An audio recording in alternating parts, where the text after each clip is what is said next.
podcast from the Lutheran Church Missouri Synod's Office of National Mission. This is God's Mission Here. Thanks so much for joining us. I'm your host, Deaconess Tiffany Meador.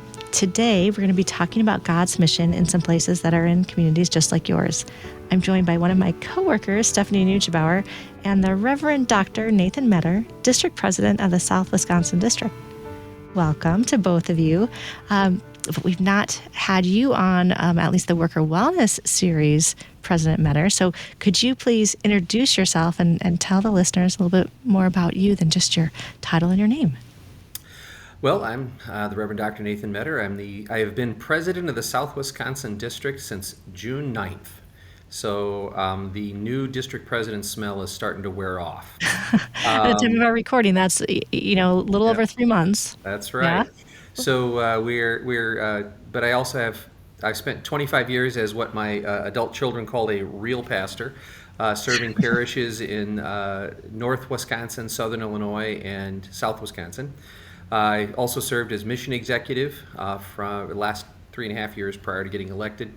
And I got to hang out with these cool people through the Office of National Mission for about a decade and plus, doing some stewardship work with Office of National Mission. So it is great to talk to my friends from the International Center, even though I'm stuck out here in the real world of the church. Oh, yeah, you're doing some really important work there. And while we miss seeing you around more frequently, or seeing you on Zoom, hearing you on phone calls and things, we're so glad that God is putting your gifts to work in service of so many people there in Wisconsin, and then now through means like this, the broader church as well. Right. So you have served for a while in God's mission locally. So I'd love to hear you describe with the basics about what God's mission is, where it is, who gets to be involved. How do you describe to your people there in the district what God's mission is? Well, one of the things that I've really started to talk about, back in the day when I was a dashing young college student at CUW, I did a little radio on campus at WCUW that about 12 people listened to, and it was about, and one of the discs that we played was a song by Scott Wesley Brown saying, "Please don't send me to Africa," and we thought that mission was something that is over yonder, and how we talked about it really kind of bled into that. And then by the time I was graduating and heading to the seminary, that's when they declared North America the third largest mission field in the world, and that was a moniker, but I don't know that we changed how we did business. And then the world continued to kind of unwind a little bit, and then we realized we're really starting to realize, especially here in South Wisconsin, where we have the impact of school choice. Mm-hmm. Now what's happening is that mission that we thought was over yonder, and then, it's somewhere here in North America, but of course not in my neighborhood. And maybe it is a little bit in now it's walking in our door every day.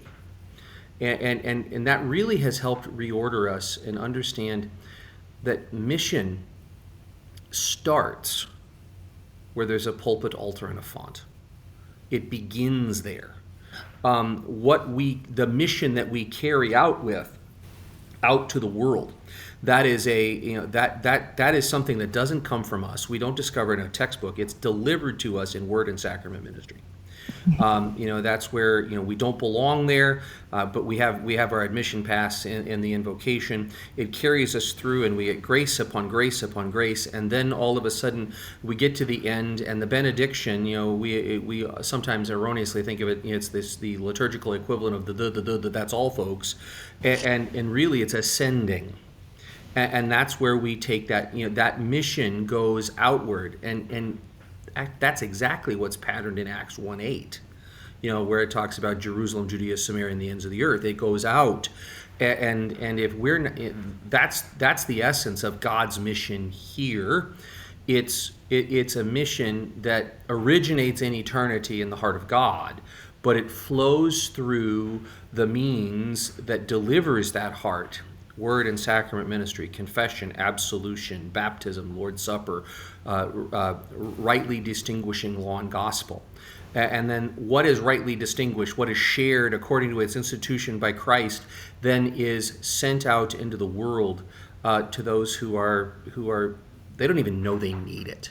In many cases, they feel the brokenness, but they don't know why they're broken. They feel the isolation, but they don't know why they're isolated. And that's where we get to come alongside that God's mission here, in that very concentric core circle of our being, the people that God puts around us, so that we can embody the gospel.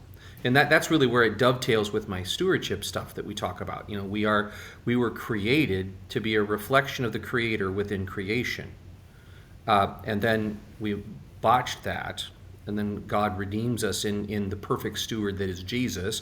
And then we are baptized into Jesus, so that we, when we're baptized, we put on Christ. Well, what is Christ? He's the image of the invisible God.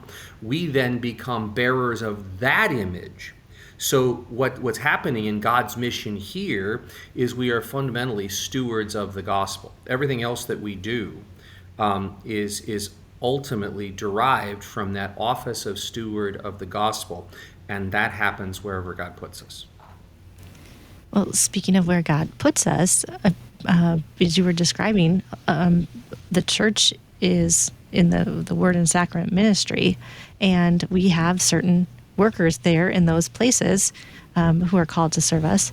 So let's talk about these workers, their health, their well-being, which we refer to as worker wellness. And how is that a mission of Christ Church? How is the wellness of our church workers a mission of Christ Church? It's a lesson I learned from the 5 years I spent just across the river from you at Zion and Staunton. One of the additional things I picked up was to be the chaplain firefighter, or firefighter chaplain. And the great lesson I learned, and this is when our chief was so good at this: you can't help anybody if you don't arrive on scene safely.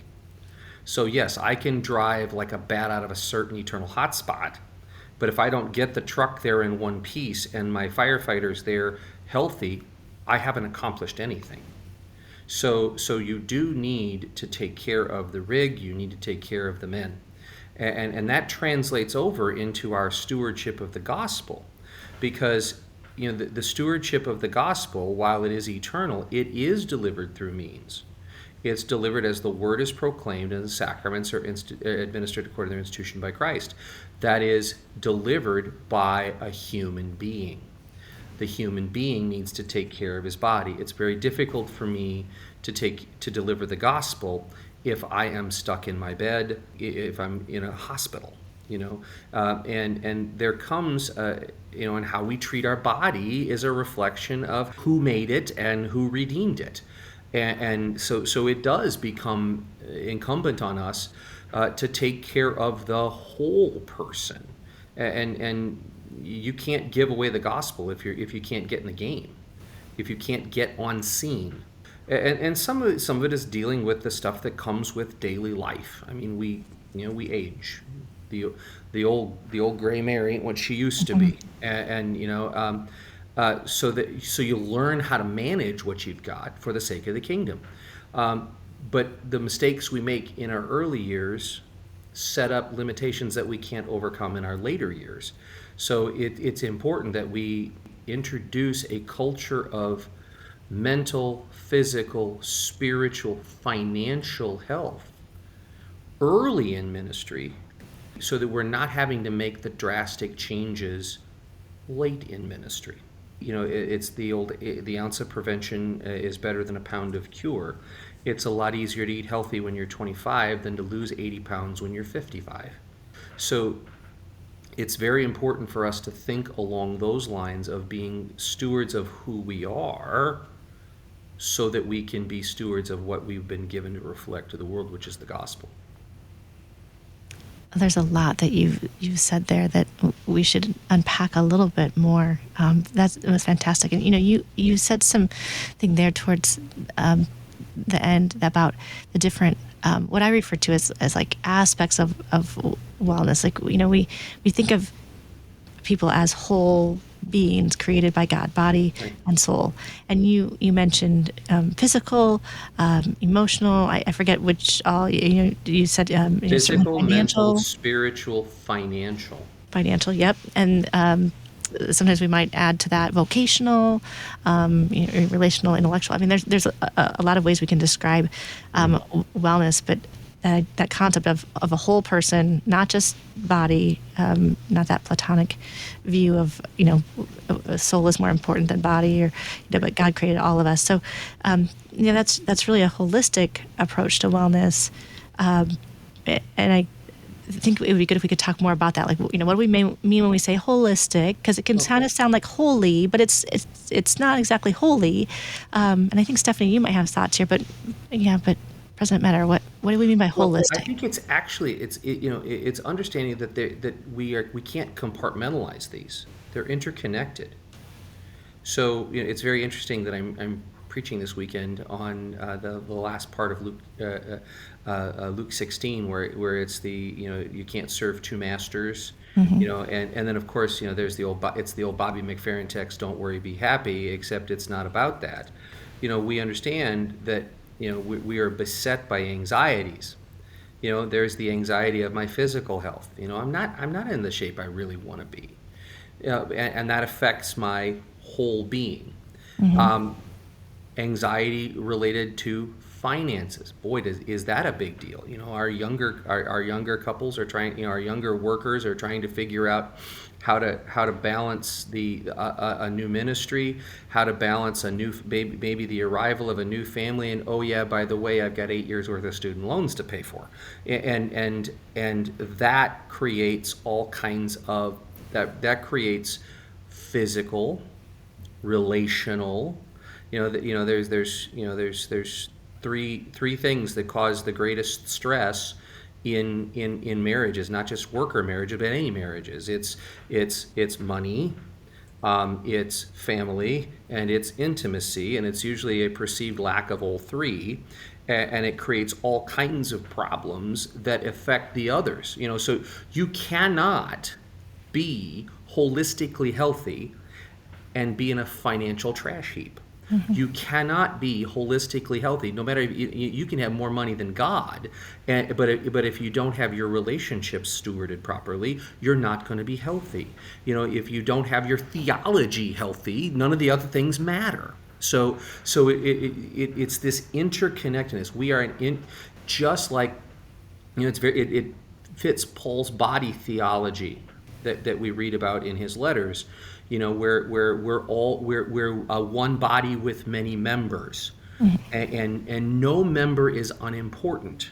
So you think of the human body. When was the last time you thought about your little toe when it wasn't stubbed on the coffee table? And yet if your little toe's not there, you're going to have trouble walking. So there's an interrelated, and some of us think, when we talk about the body theology, some of us think we're the appendix. We don't know why it's there, but when it's inflamed, everybody knows. So and yet we're told that we are fearfully and wonderfully made. We are knit together in our mother's womb, and we can't lose that imagery. Every knot in that knitting is important. There's no unimportant knot. One of those knots comes loose and the whole thing's gone.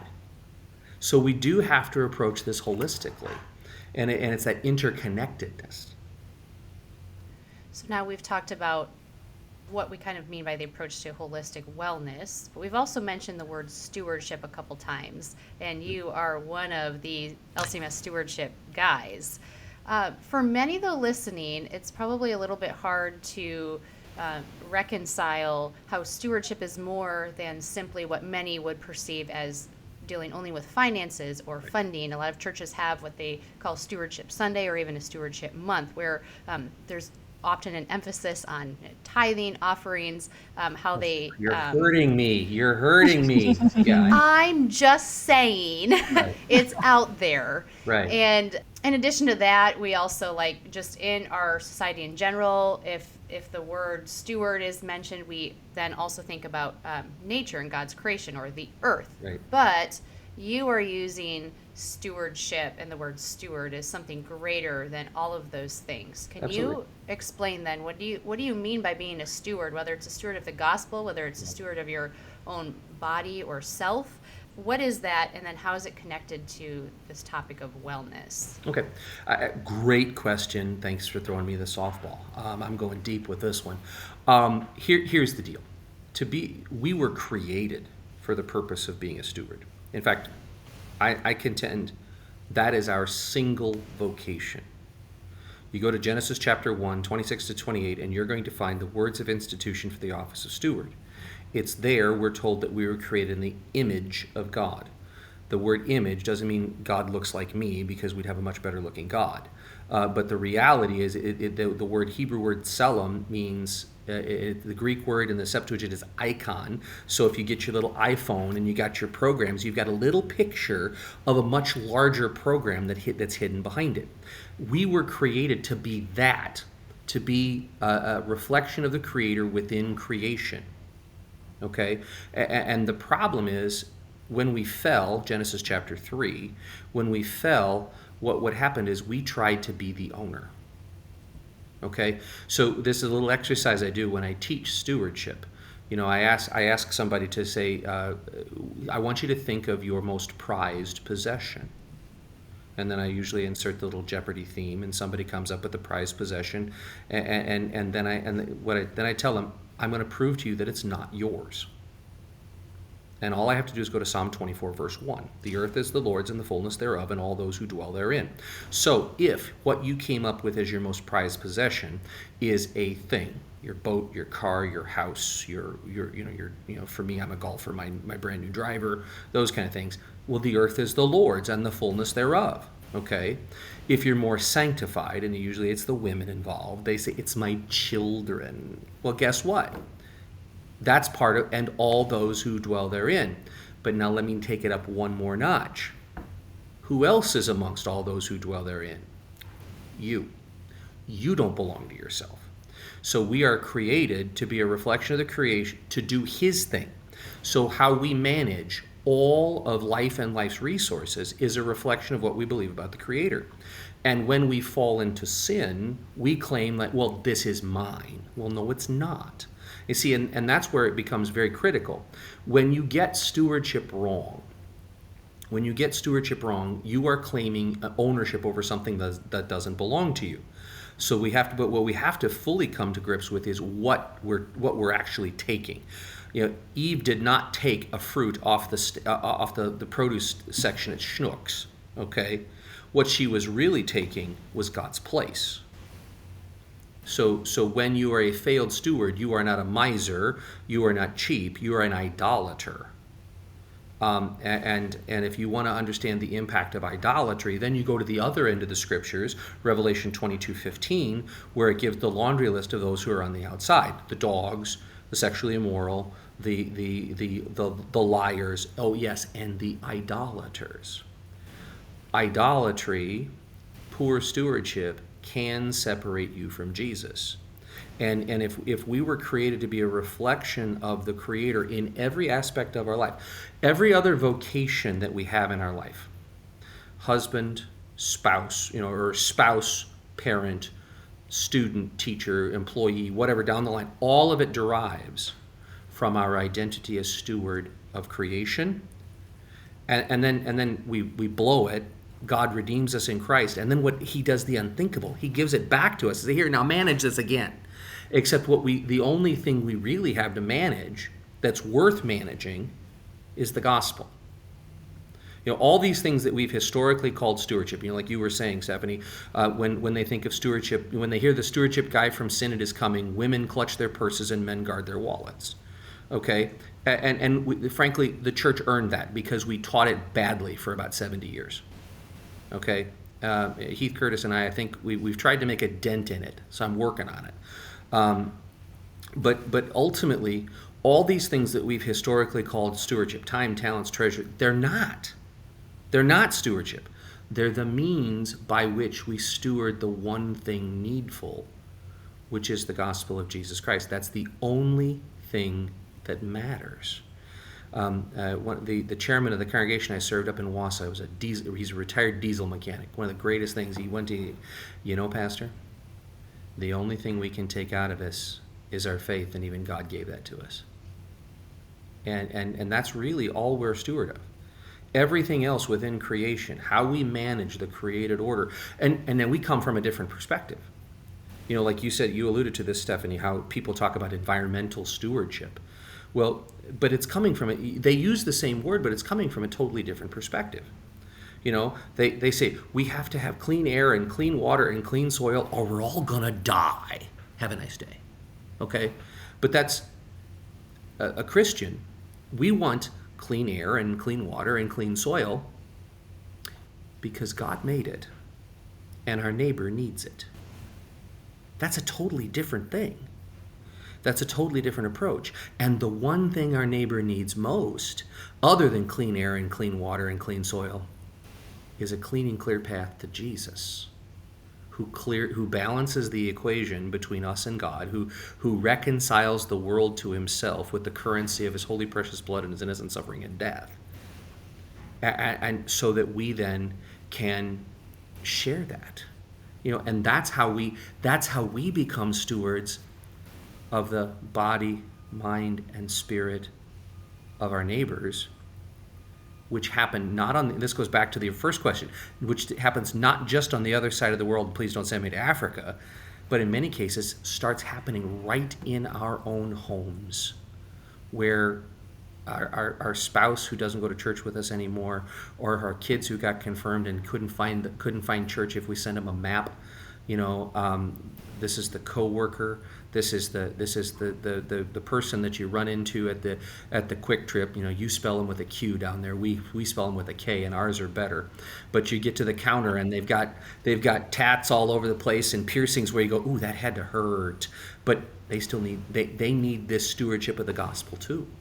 So that becomes this holistic approach, and it's a lot of work, and that's why I have to stay healthy too.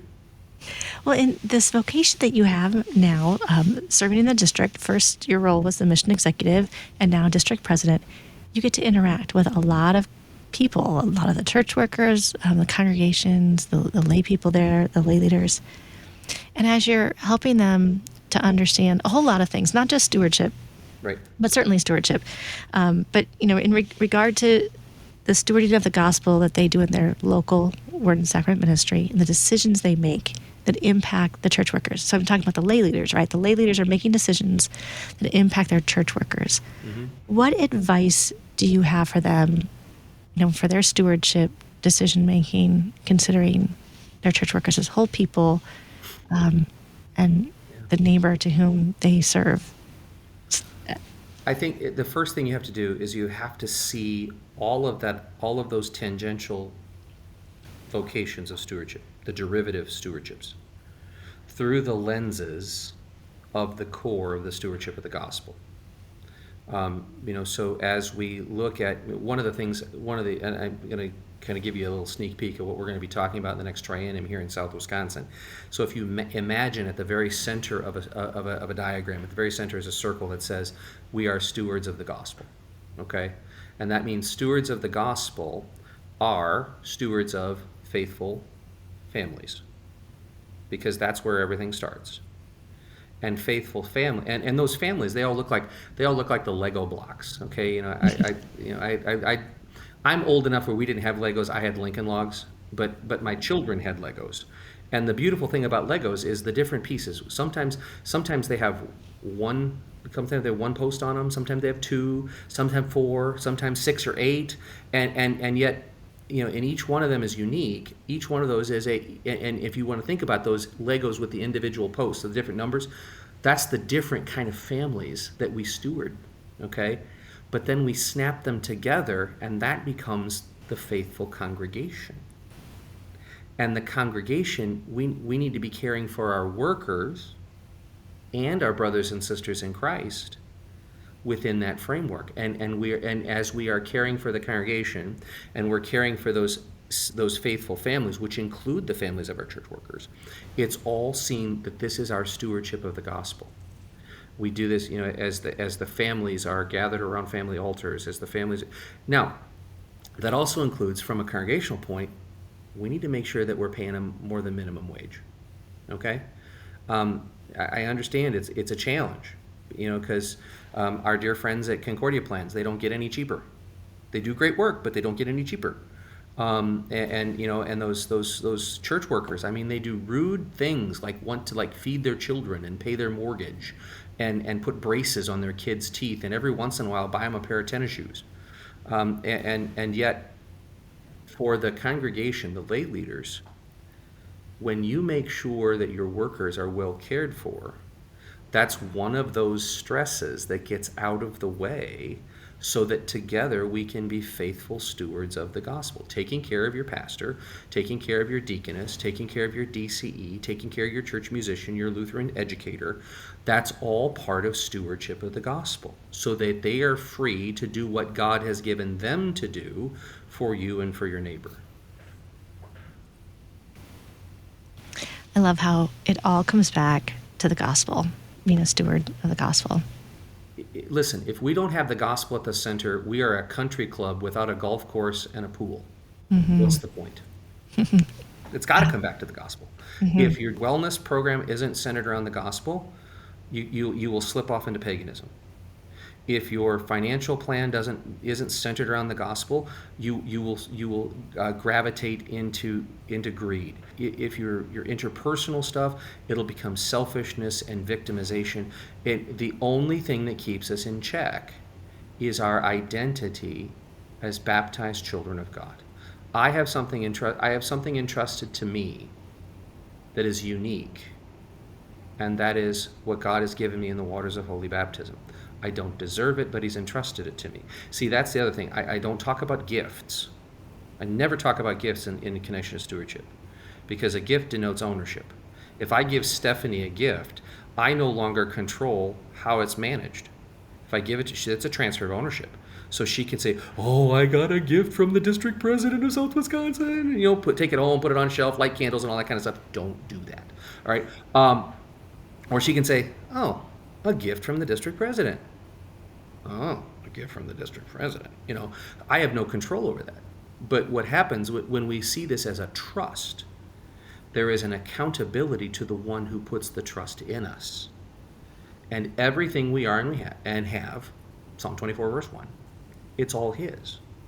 So we are accountable to him in the way we manage it. And this is where our definition of stewardship, which we've had forever, is still good. Christian stewardship is the free and joyous activity of the child of God and God's family of the church in managing all of life and life's resources for God's purposes. There are no compartments that are left out, and all of it is managed for God's purposes. Why? Because all of life and all of life's resources belong to him anyway. I can think of no better place to end this podcast. Thank you so much, President Meador, for joining us today.